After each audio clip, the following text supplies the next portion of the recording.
ଅଗସ୍ତି ନାମରେ ଜଣେ ଋଷି ଥିଲେ। ଦିନେ ସେ ଦେଖିଲେ ଗୋଟିଏ ଗଛରେ କେତେ ଜଣ ଲୋକ ଓହଳିଛନ୍ତି।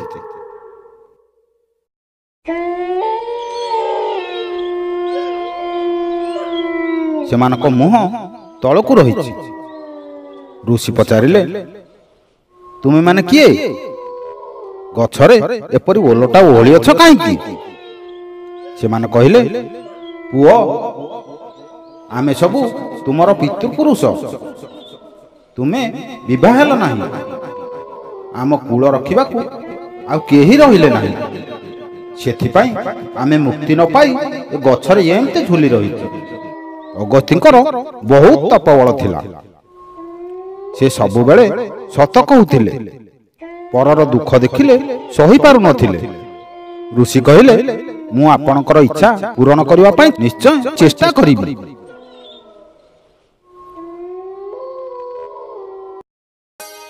କୂଳ ରକ୍ଷା କରିବାକୁ ହେଲେ ତ ବିବାହ କରିବାକୁ ପଡ଼ିବ। ସେମିତି ଝିଅ କାହାନ୍ତି ଯିଏ ମୁନିଙ୍କୁ ବିବାହ କରିବ? ସେତେବେଳେ ବିଦର୍ଭ ବୋଲି ଗୋଟିଏ ରାଜ୍ୟ ଥିଲା। ସେ ରାଜ୍ୟରେ ଲୋକମାନେ ପୁଅ ଆଉ ଝିଅ ଭିତରେ କିଛି ଫରକ ଦେଖୁନଥିଲେ। ରାଜାଙ୍କର ଝିଅଟିଏ ନଥିଲା ବୋଲି ସେ ଝିଅଟିଏ ପାଇବା ପାଇଁ ତପସ୍ୟା କରୁଥିଲେ। କିଛି ଦିନ ପରେ ତାଙ୍କର ଗୋଟିଏ ସୁନ୍ଦର ଝିଅ ଜନ୍ମ ହେଲା। সেই ଝିଅଟିର ନାମ ରାଜା ଲୋପାମୁଦ୍ରା ରଖିଲେ। ଲୋପାମୁଦ୍ରା ଦିନକୁ ଦିନ ବଢ଼ିବାକୁ ଲାଗିଲେ। ସେ ବଡ଼ ହେବା ସଙ୍ଗେ ସଙ୍ଗେ ପାଠ ବି ପଢ଼ିଲେ। ପୋଥି ପୁରାଣ ପଢ଼ି ନାନା କଥା ଶିକ୍ଷା କଲେ। ସେ ଅତି ସରଳ ଥିଲେ।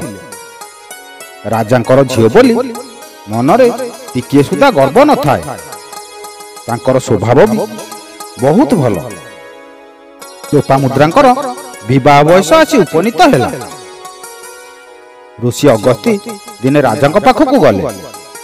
ଲୋପାମୁଦ୍ରାଙ୍କୁ ବିବାହ କରିବା ପାଇଁ ପ୍ରସ୍ତାବ ଦେଲେ। ରାଜା ଏ ପ୍ରକାର ପ୍ରସ୍ତାବ ଶୁଣି ଚିନ୍ତାରେ ପଡ଼ିଗଲେ।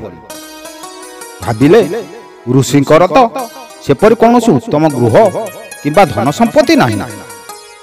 ତାଙ୍କ ସହିତ ଜଣେ ରାଜକନ୍ୟା ବା କିପରି ରହିପାରିବ? କଣ ଦେଖି ସେ ଝିଅକୁ ଜଣେ ବନବାସୀ ଋଷିଙ୍କ ସହିତ ବିବାହ ଦେବେ? ଲୋପାମୁଦ୍ରା ବହୁତ ଆଗରୁ ଋଷିଙ୍କ ବିଷୟରେ ଶୁଣିଥିଲେ। ସେ ପିତାଙ୍କୁ କହିଲେ, ପିତା, ମୋ ପାଇଁ ଚିନ୍ତା କରନ୍ତୁ ନାହିଁ। ମୁଁ ବଣ ଜଙ୍ଗଲରେ ଋଷିଙ୍କ ସହିତ ଚଳିପାରିବି। ସମସ୍ତେ ସବୁଦିନ ଖୁସିରେ ରହନ୍ତି ନାହିଁ।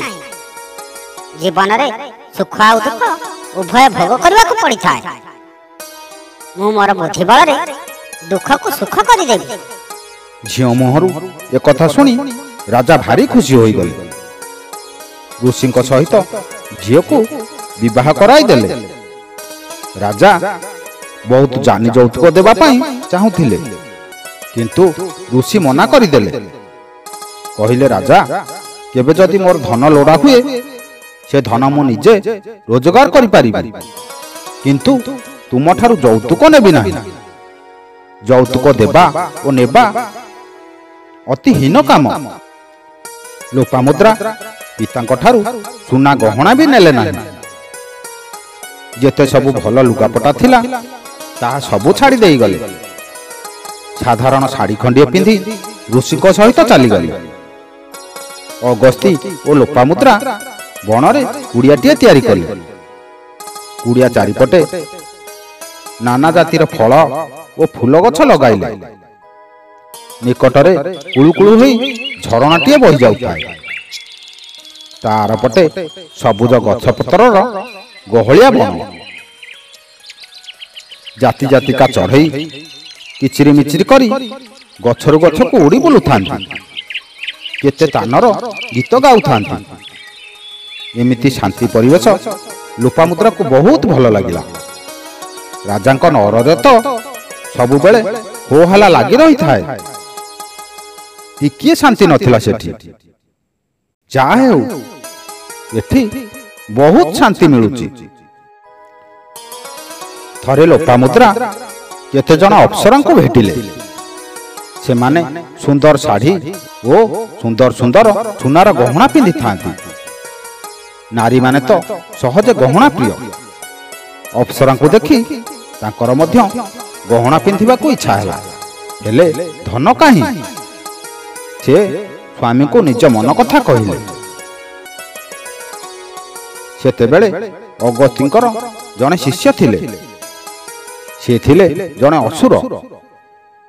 ତାଙ୍କଠାରୁ ଅଗସ୍ତ୍ୟ ଧନ ଆଣିଲେ। ସେ ସବୁ ଲୋପାମୁଦ୍ରାଙ୍କୁ ଦେଲେ। ସେଥିରେ ଲୋପାମୁଦ୍ରା ସ୍ୱର୍ଣ୍ଣ ଅଳଙ୍କାର ଗଢ଼ାଇଲେ।